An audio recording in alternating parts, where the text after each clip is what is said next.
Justin, what's it feel like to get that off your back? I know searching for the win sucks. What's it feel like to finally get it?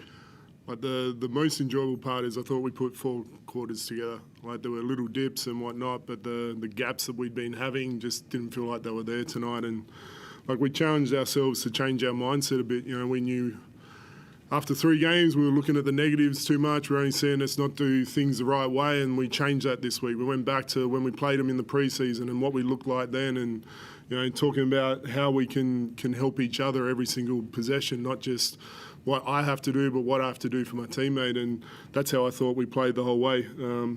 I know there's no one happier right now than my wife because she's been going through hell. But it has been tough. But like, I love this group and the resolve that's there. And no one ever pointed a finger at anyone. It was like, all right, what do we have to do to get better? And yeah, just proud of how we responded to that. Given your backs were against the wall, 21 O-boards, 21 second chance points, what's it like to see that desperation? Yeah, like, I mean, Tyrell could easily be sitting here as well. Like, he had an outstanding impact in that way. But even the big moment possessions that we needed, you know, like I thought Casey came up with a couple extra possessions there for us at key moments that just kept the pressure on them. And yeah, like a big thing, you know, the one that I mainly look at is the points off turnovers that we gave them. Like, that's been sitting around the 20s of late. Tonight, 11, still not where I want it, but a big improvement.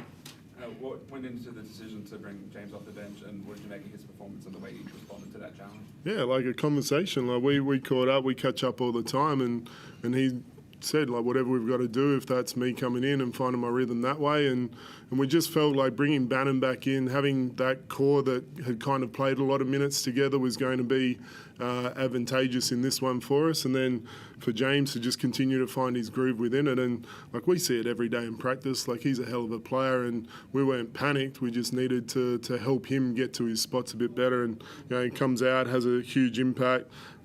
Key moments, like shoots the ball well. Like, yeah, we couldn't be happier with the performance.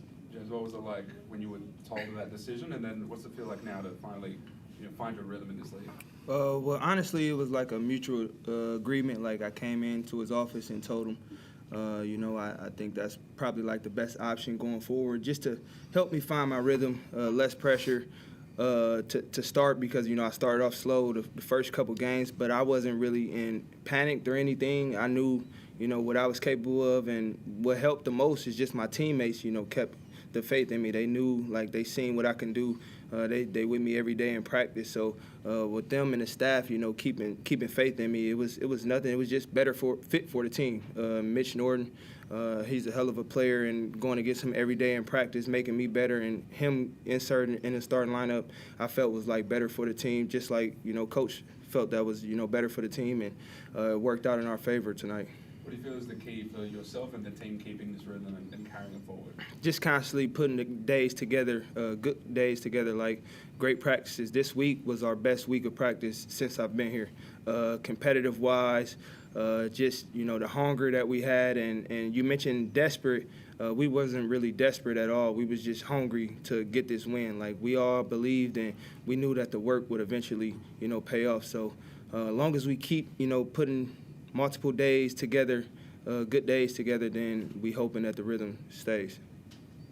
Justin, was it a relief, you know, the last couple of plays? Firstly, Rocco, you know, tap it out, and then the drive from Derek looked pretty dangerous, didn't it? Were you a bit nervous there?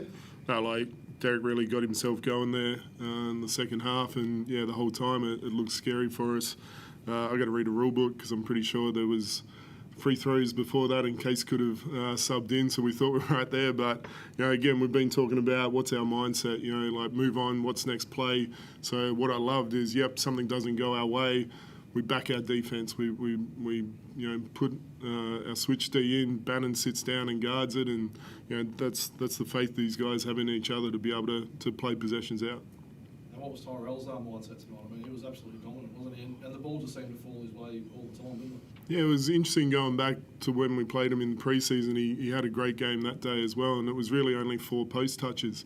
And so we spoke about that, and let's continue to pick on the drop a bit and give him runways down the lane. But then also, you know, when they got to their aggressive coverage, we found him late off the short roll. And again, you know, that's the advantage we've got with Bano back in, is like he's had that time with Tyrell. The more we play together, the more we're going to get that continuity. So, yeah, just excited for Ty to really get the aggression on the glass, because that's what's probably been missing a little bit for him. Justin, just on that, how much of a difference does it make having Josh Batemon back in his side fully healthy now? Yeah, I mean, we will never make excuses, but we had Josh and Sammy Mack as starters penciled in for this year, and obviously Sammy Mack's season's done, and now we've got Josh in that spot. We can start looking like how we wanted to, with role clarity and understanding how we can best fit. Dang, Adele not being here tonight's a big out for us as well. He's been so consistent and struggled with illness this week. Now that we can finally get whole, we can really see the advantages. But Bano in particular, he's kind of the engine room of our team, was last year, is this year, and he's not afraid to call a spade, and it's kind of what we were missing in the losses we took. So it's good to have him back, feeling confident, being assertive, and made some big plays at key times for us. Justin, Max back here. What did you learn most, I guess, about the resilience of this team after being down at the half tonight? Yeah, it's a great question. I checked myself in how I was leading this group. Looked at how we were operating each day, and what I just saw is we did a peer evaluation Monday and Tuesday, and just the honest conversations that were occurring, and then that transferred to the floor, and so that gives me outstanding hope of what the resilience can be in this group and how we can continue to grow. The successful teams I've been a part of have been able to have those real conversations, and I thought this was the best week, to what James said. It was our best week on the practice floor, but that was more because we were real with each other on every possession. I spoke to D-Mac pre-game, and he spoke about wanting to be top 2 to 4 defensively in the league, and I guess that desperation which showed out tonight. How have you viewed that from defensively, and what are the KPIs that you guys really want to hit this season? Yeah, pre-season we were really happy with how we were trending in that. Right now we're nowhere near where we want to be. But when I look at the box score and we hold, a really talented offensive team to 85, now we're trending in the right direction in some key areas. We control the glass in a big way. That goes a long way to our D, and just that connection by the guards. It improved out of sight. So puts us in a good position, but we need to keep getting better as we keep moving forward. James, Justin mentioned a change in mindset this week. What was your personal change in mindset, and how did you adjust that mentality coming into tonight? I just had to be better. And like I said, I got off to a slow start, and I had to look myself in the mirror and tell myself, you got to do the little things right, just like sprint back in transition. Small things like running the floor to open up the spacing for other guys. And when I did that today, it opened up for me a lot more. So I just had to look myself in the mirror and just be better all around. I was putting in the work in practice, but it had to, go up another level because it's a tough league and it's tough to get wins here. And, when you're getting called out on film for the small mistakes that you make because it's just effort, then you got to look at yourself in the mirror, and then I made a change. Pikey, I'll just come to you, mate. Yeah, just a couple quickly. Justin, you talked this week about how you wanted to be hungry, and that's how your team played tonight. You look at the offensive rebounds, and I know Ty had 12 of them, but as a team he had 21. Some of those offensive fouls that Nordo was able to draw, some of those 50-50 balls that you wanted. You look like a hungry team tonight. Is that how you felt? Yeah, we spoke early in the week about, desperation makes you make irrational decisions, where hunger is actually doing your job and doing it as best as you can, and then not get caught up if something doesn't go your way. And, there was a couple times we got our heads cloudy, but we moved on and helped each other move on. And, that's the biggest change in us. I felt like bad offense was leading in bad defense and vice versa for these first 3 games, where tonight that wasn't the case. We may have had an error on D, but we came down and we got a good shot, and that's a big change for us. And proud of how we went in there and attacked it. And again, we knew how offensively talented they were, and I look at 85 and couldn't be happier. This is a building you know pretty well. Your first win as a head coach in this building too, which is Yeah. nice. Yeah, you don't have to remind me of that one, mate. I knew that one very well.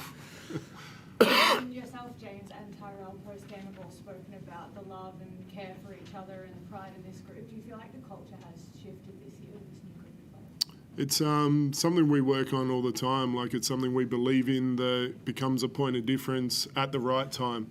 we also know it's not a quick fix. Like, we're on a journey, and it's going to be a long journey. But what we do see in this group is just a great bunch of people that want to do the right things. Do we do it all the time? Not yet. But the one thing that they won't do is point fingers at each other or turn their back on each other. And again, 0-3, you can get into a pretty negative space. The mindset this week's been outstanding, and I expect us to build on this from here on out. You've been flying around a little bit. Excited to get home, get a few games in a row in your building? Yeah, absolutely. Like, we need to get on that floor a little bit more and make it feel more like home. But our front office did an outstanding job opening night to pack that place out. To have a big arena feel again was outstanding, and I know the boys just can't wait to get back there. It happened so quick, and then the game doesn't go your way, and it's like, all right, now we're on the road again. So now to go back, face a couple teams there will definitely be a positive for us. Thanks, guys. We call it there. Beautiful. Thank you.